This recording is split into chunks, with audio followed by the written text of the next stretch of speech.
Assalamualaikum warahmatullahi wabarakatuh.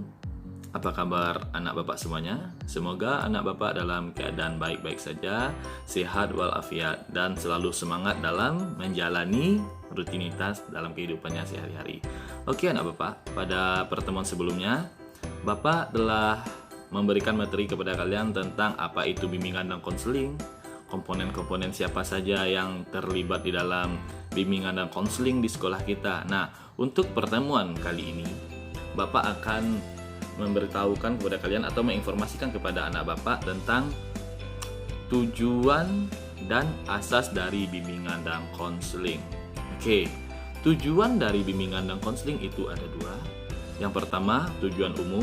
Yang kedua ada tujuan khusus. Oke, tujuan umum adalah tujuan umum dari bimbingan dan konseling yaitu membantu individu agar dapat mencapai perkembangan secara optimal sesuai dengan bakat, kemampuan, minat, dan nilai-nilai serta terpecahkan permasalahan yang dihadapi secara mandiri oleh individu atau si klien tersebut. Nah, termasuk ke dalam tujuan umum ini yaitu membantu agar individu mandiri dengan ciri-ciri mampu menerima dirinya sendiri dan lingkungannya apa adanya.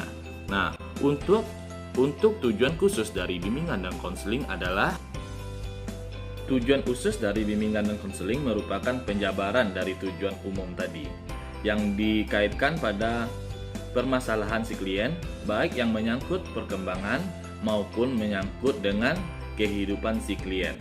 Oke, kita lanjut pada asas-asas bimbingan dan konseling. Yang pertama yaitu asas kerahasiaan. Nah, pada asas kerahasiaan ini, segala sesuatu yang dibicarakan oleh klien kepada konselor tidak boleh disampaikan kepada orang lain.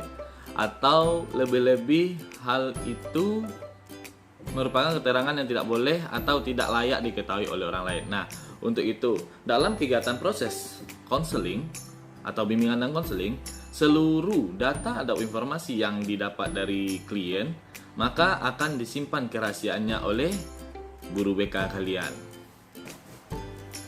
Yang kedua yaitu asas kesukarelaan. Nah, dalam proses bimbingan dan konseling tentu harus ada kesukarelaan di antara si klien dan si konselor. Nah, si klien harus sukarela dong untuk menyampaikan atau mengutarakan apa yang dirasakan, dan begitu pula dengan si konselor tentu harus sukarela dalam melayani si kliennya. Nah, yang berikutnya adalah asas keterbukaan, di mana di dalam layanan bimbingan dan konseling harus adanya keterbukaan di antara si konselor dan si klien, terutama dari pihak si klien. Jika kliennya tidak terbuka terhadap konselor, bagaimana si konselor akan mengetahui apa saja yang dirasakan dan yang dialami oleh si klien. Nah,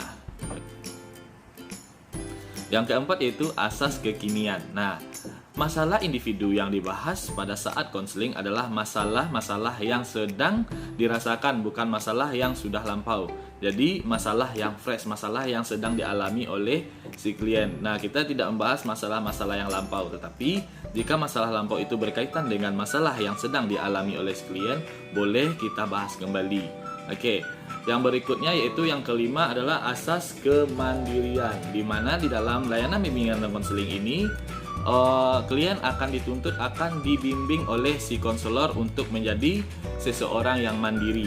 Nah, di mana dia telah bisa menerima dirinya sendiri, bisa menerima lingkungan dirinya sendiri, bisa mengambil keputusan dan bisa menjalankan keputusan untuk kebaikan dirinya sendiri. Nah, yang keenam itu ada asas kegiatan, di mana seorang klien tentu tidak akan mencapai hasil dari bimbingan dan konseling atau hasil dari pelayanan yang telah dilakukan oleh konselor jika dia tidak mau melaksanakan atau bergerak atau mengadakan kegiatan untuk mencapai apa yang dia inginkan tersebut. Asas yang ketujuh yaitu adalah asas kedinamisan. Nah, kedinamisan ini berarti berubah. Jadi dalam bimbingan dan konseling tentu diharapkan adanya perubahan pada diri klien dari yang tadinya merasa memiliki sebuah beban, nah sehingga plong bebannya itu dan memiliki perubahan terhadap tingkah laku atau perencanaan dari sikap yang akan dia lakukan. Nah, itu arti dari kedinamisan. Jadi adanya perubahan dari diri si klien tersebut. Yang berikutnya itu asas yang ke-8 adalah asas keterpaduan, di mana seorang konselor harus memiliki wawasan yang luas, di mana seorang konselor nanti akan menghadapi si klien. Nah, jadi klien ini harus dihadapi dengan berbagai macam gambaran, contohnya dari segi agama, segi masyarakat, segi budaya, segi adat. Nah, jadi untuk itu harus ada yang namanya keterpaduan, jadi penggabungan dari unsur-unsur tersebut. Oke, asas yang ke-9 yaitu asas kenormatifan. Nah, asas kenormatifan yang ada pada bimbingan dan konseling itu merupakan aturan-aturan yang berlaku di dalam bimbingan dan konseling. Tidak boleh bertentangan dengan norma-norma yang berlaku, baik ditinjau dari norma agama, norma adat, norma hukum atau negara, norma ilmu, maupun kebiasaan sehari-hari. Jadi harus sesuai dengan aturan-aturan yang berlaku.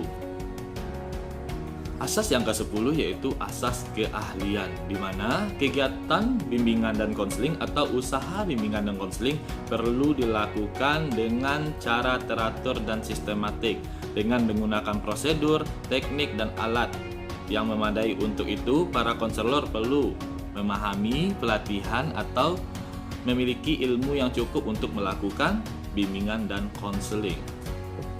Yang berikutnya, yang ke-11 adalah asas alih tangan.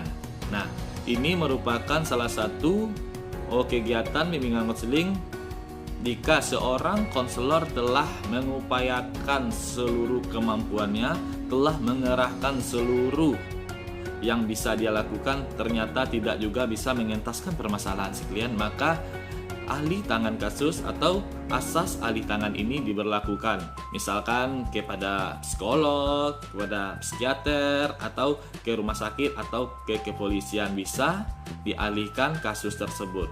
Jika di sekolah bisa mungkin dialihkan kepada wakil kepala sekolah atau kepada kepala sekolah.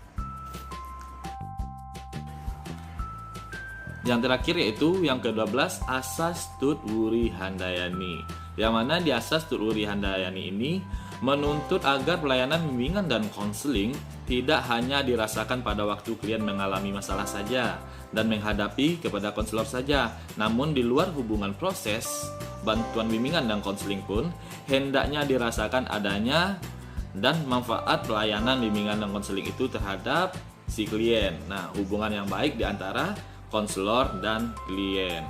Oke, baik anak bapak, sampai di sini dulu materi kita pada pertemuan ini.